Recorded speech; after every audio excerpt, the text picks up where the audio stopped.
the officers and staff of the Philippine Navy, fellow workers in government, my beloved countrymen.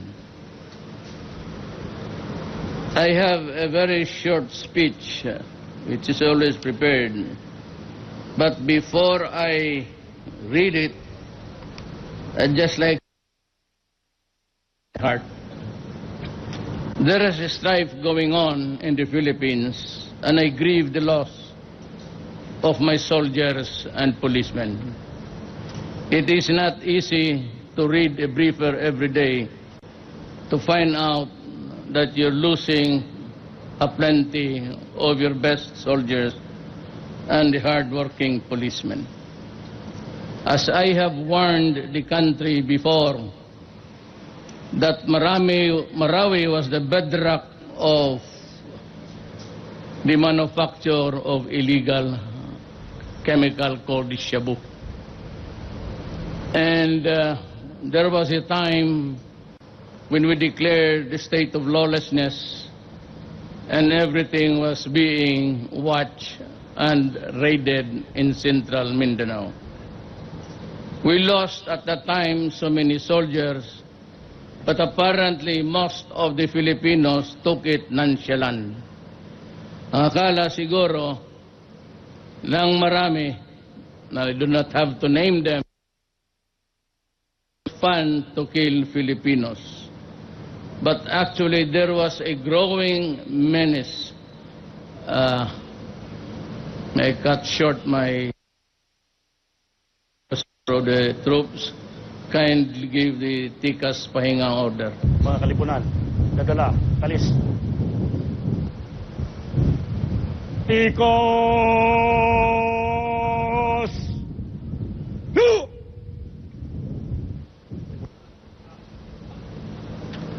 And I remember very well that during the first command conference of the AFP-PNP, I specifically warned everybody that there is more dark clouds ahead of us. And I was referring to the contamination of the ISIS, which was slowly creeping into our shores. And for all, lahat, Christians and the Moro who were into Shabu sought sanctuary amongst the terrorists for protection and to ensure the success of their business. So much so that even Manila was already flooded and we had to put an apparatus to stop it. Of course, it would cost lives. You cannot find a war, especially drugs, without losing your men and the enemy. Marami ko, I lose 4, 5 soldiers and policemen every day. And in Marawi now, sad to tell you that we have suffered tremendous losses because we are the invading force and they have been set up there for a long time waiting for the soldiers of the Republic to come. And this is my take. Hinayaan kasi natin ang droga. So there was a time and until now that the terrorism activities in the Philippines is funded and fueled by drug money. Alam namin na wala masyadong tulong ang ISIS sa Middle East.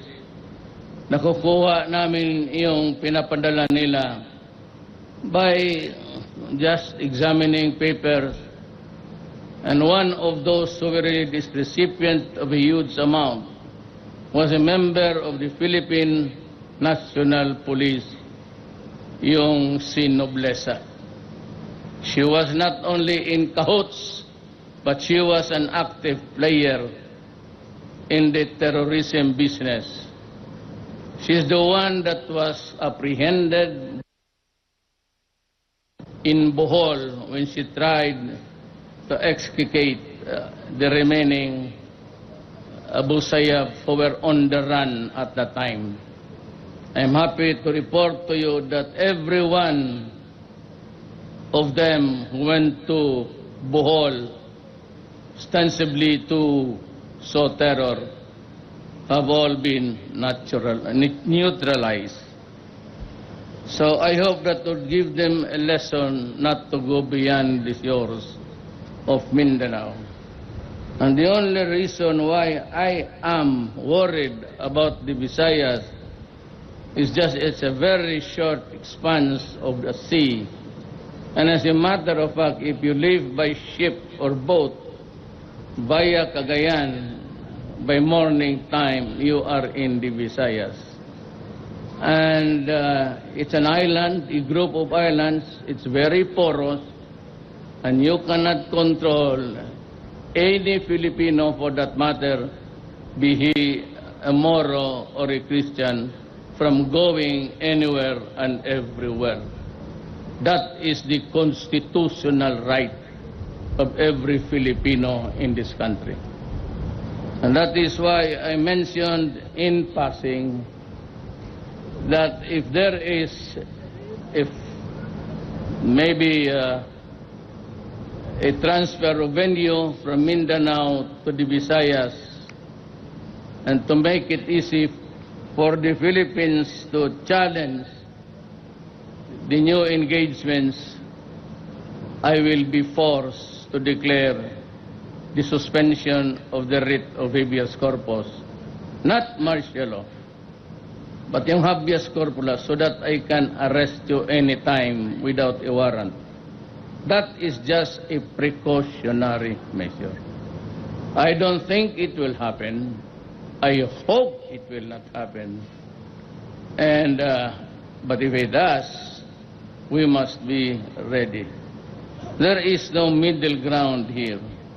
We are not talking about an ordinary police operation. I am worried about to supplant the Filipino way of life. Yan ang problema. They are trying to correct a way of living for everybody. And they do it by killing people, invoking the name of God. And that is a very terrible ideology. It does not know anything except to waste human lives. So I give my salute, my respects to the men and women of the Armed Forces of the Philippines and the National Police.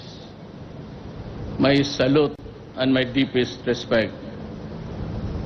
And I grieve with the families, those who have lost their lives. The military in Mindanao runs supreme, because when you declare martial law, it is really an that the police alone or the law enforcement agencies of the country, which does not ordinarily include the military, is called upon to help restore order. Once order is restored, and if upon the advice of the military and the police, who in the first place gave me the reason to declare martial law. You go ahead, President Duterte. They gave me sufficient information, and I asked them, are we already in the critical level? And there was an almost unison and redundant even statements that delikado tayo sa Mindanao, given the practice of the ISIS in the Middle East of just exploding everything in their hands. Today, Iraq had two in a marketplace and in an ice cream parlor. They lose people by the hundreds every day. We cannot allow it to happen here. We will have to die fighting them. And if I can only join, if you would allow me to join you, I'd be happy to lead you to the mouths of hell.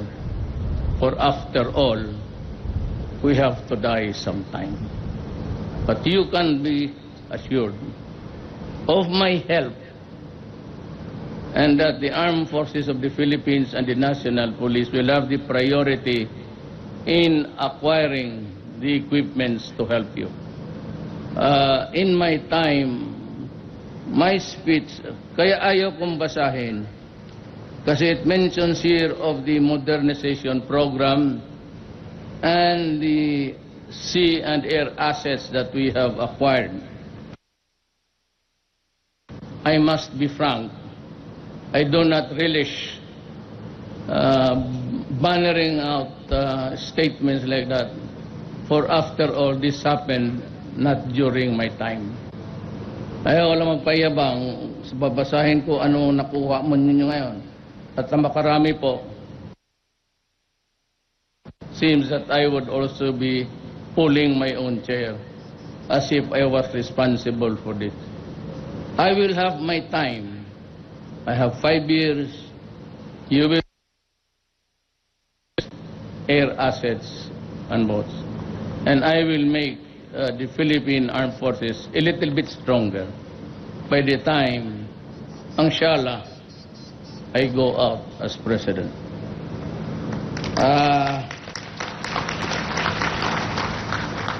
Yun lang po. I will not talk to anybody. I will not talk to the terrorists. We will maintain our present dialogue with the MI and MN and the traditional mainliner.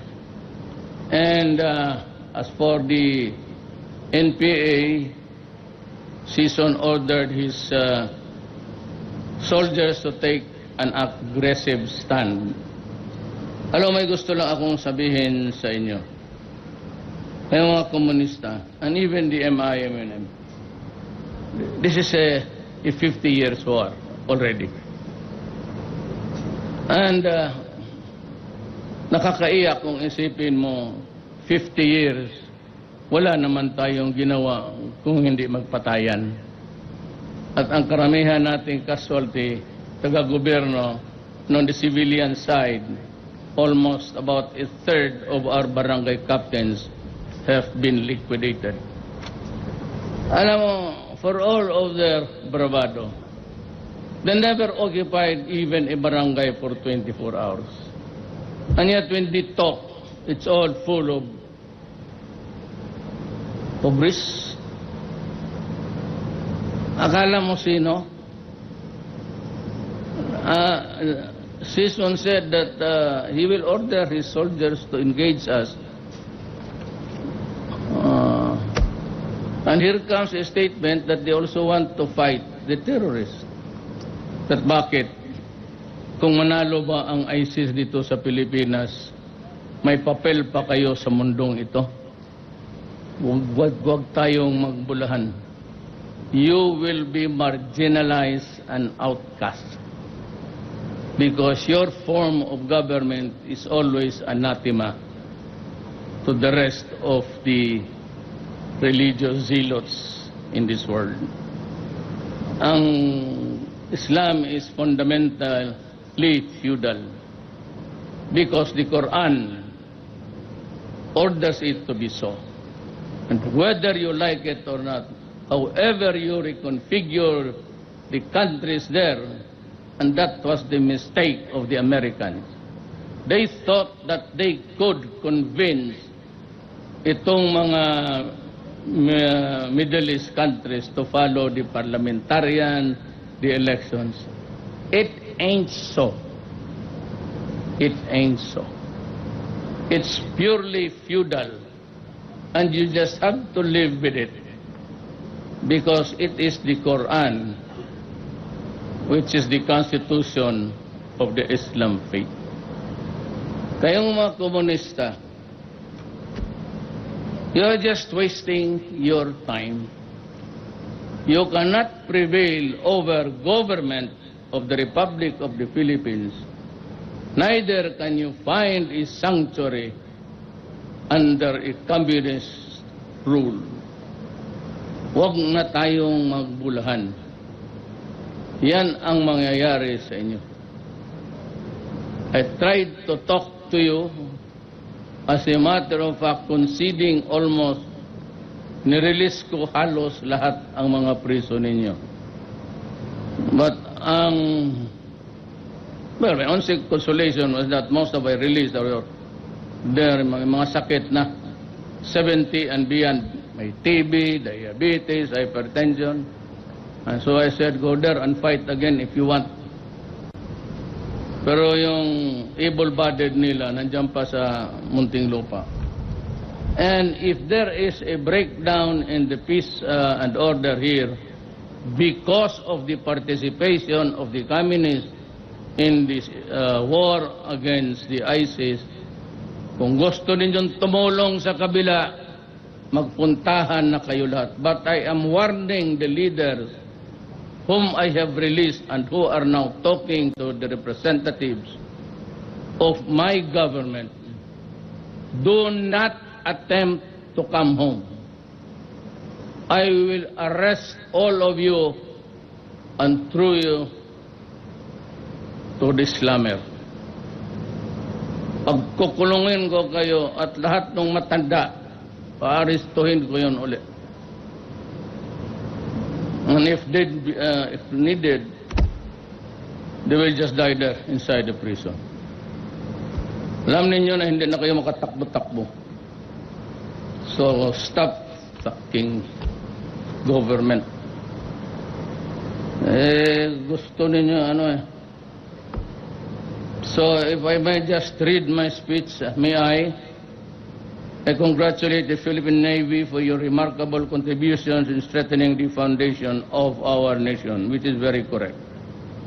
Your efforts to fulfill your mandate to uphold peace and sovereignty in our territorial waters have been remarkable in the past years, and today you have once again reaffirmed your important role as you support the counter-terrorism efforts against the Maote group in Marawi City. Your presence in Mindanao, along with the other members of the Armed Forces of the Philippines, have made our kababayans feel more secure at this most delicate and challenging time. I am confident that you will remain committed to your oath to safeguard our shores and shoals against all acts of terror and violence. Let me take this occasion as an opportunity to assure all of our support for the institution's initiatives and needs. Since I assumed office in July, various vessels have been added. Ayaw ko kasi hindi yan akin. Bayad yan at na-deliver yan sa hindi ko panahon.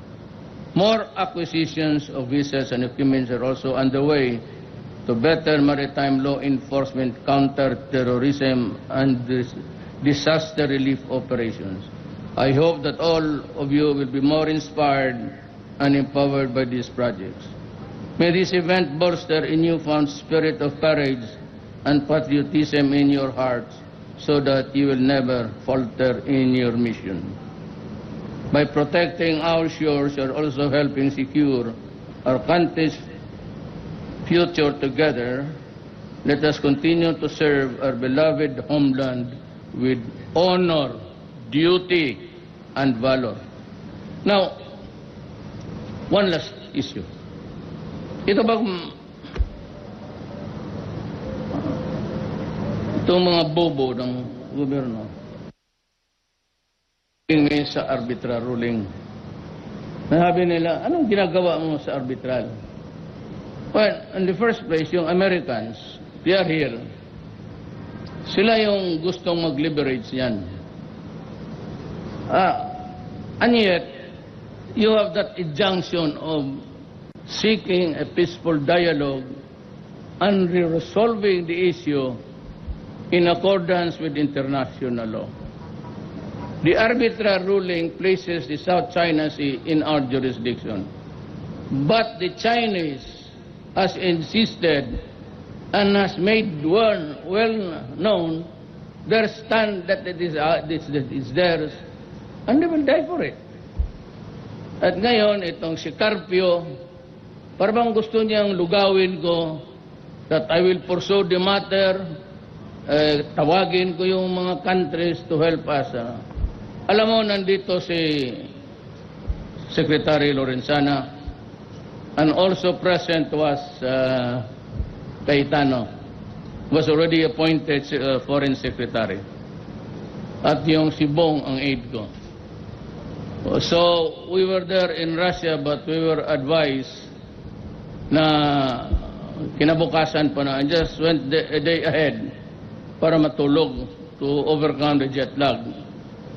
But about 6 hours after my stay, after I landed, na tanggap ko na yung balita sa attack sa Marawi.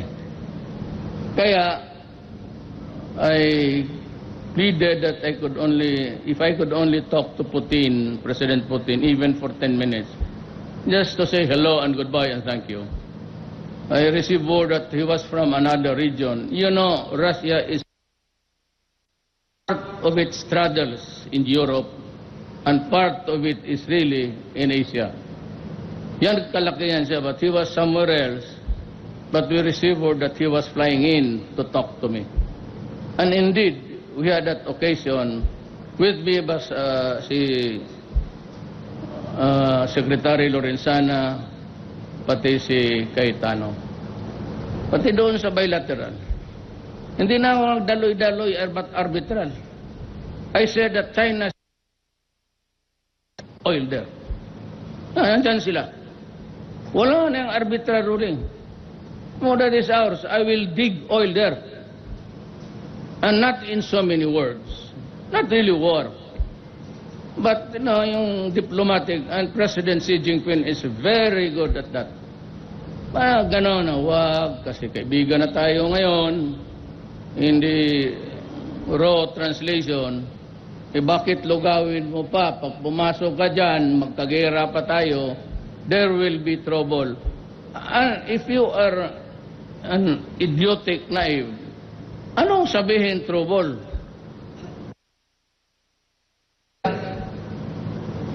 Then, ako ang problema nito, when it was being constructed 7 years ago, the newspapers in the Philippines, Time Magazine, Newsweek, were awash with pictures that there was something brewing there, that there were constructions being made.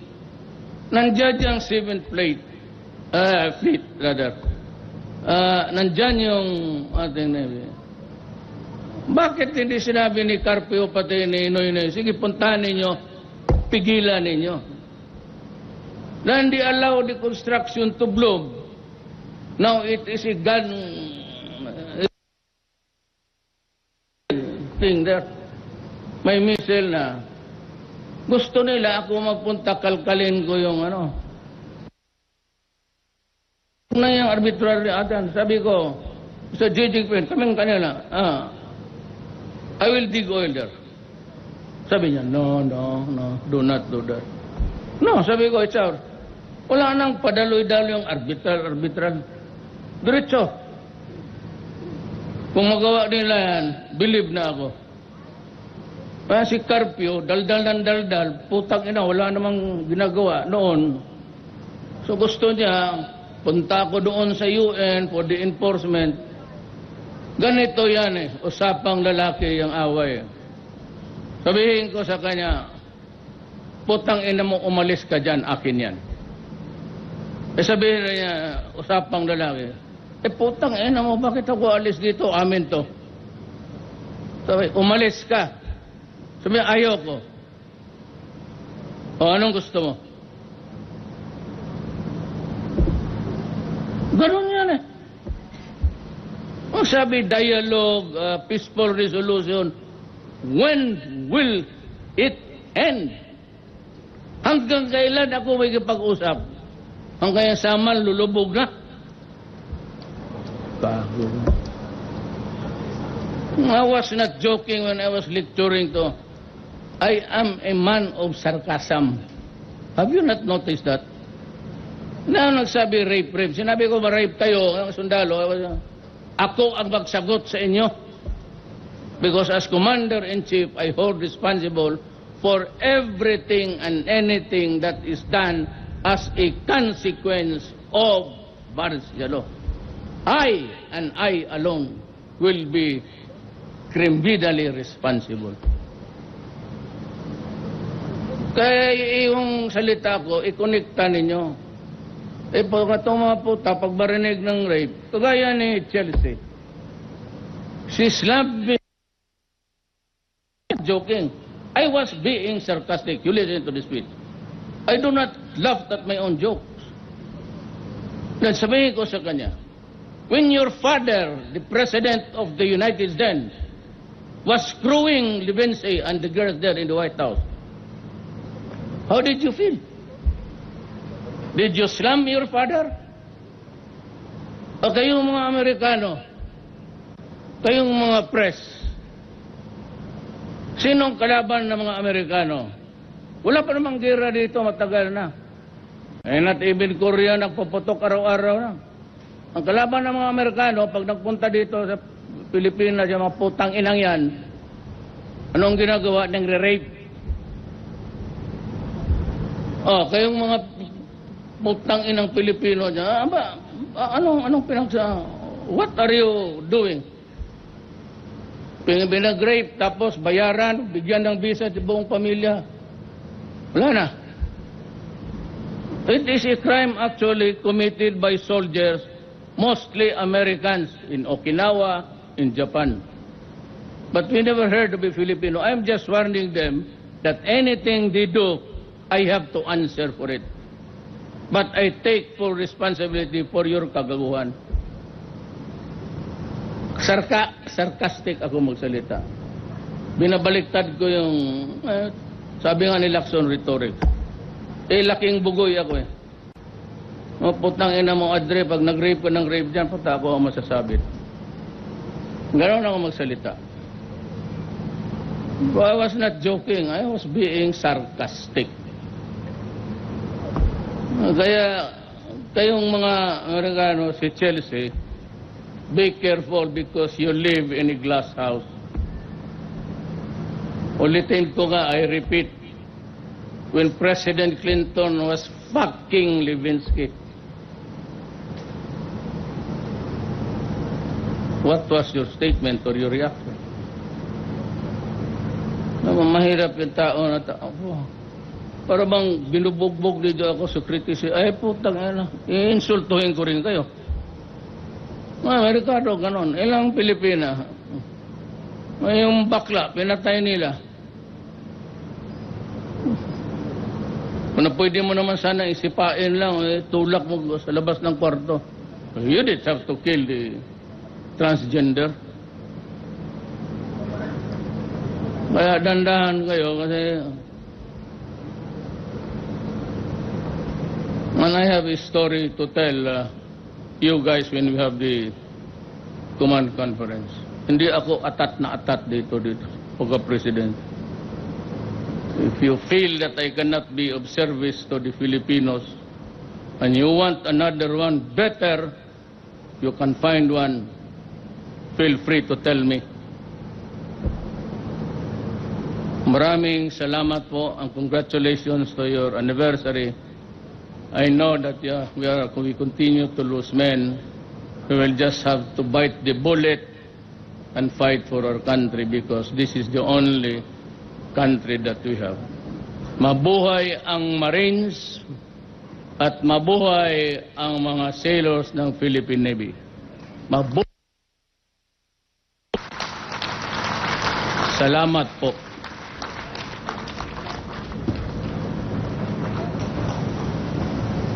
Kalupad!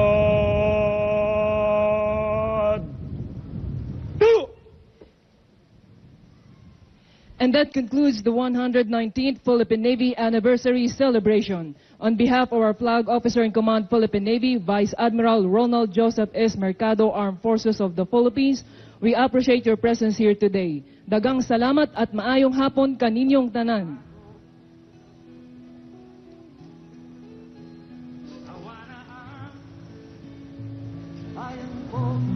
Pasulong! Good! May we request the audience to please be seated as we likewise invite our Commander-in-Chief for photo opportunity at the bow of the ship, together with other VIPs here on stage. Thank you. We would like to request all other guests to please remain seated as we wait first for the President to aboard the ship before we proceed. Thank you.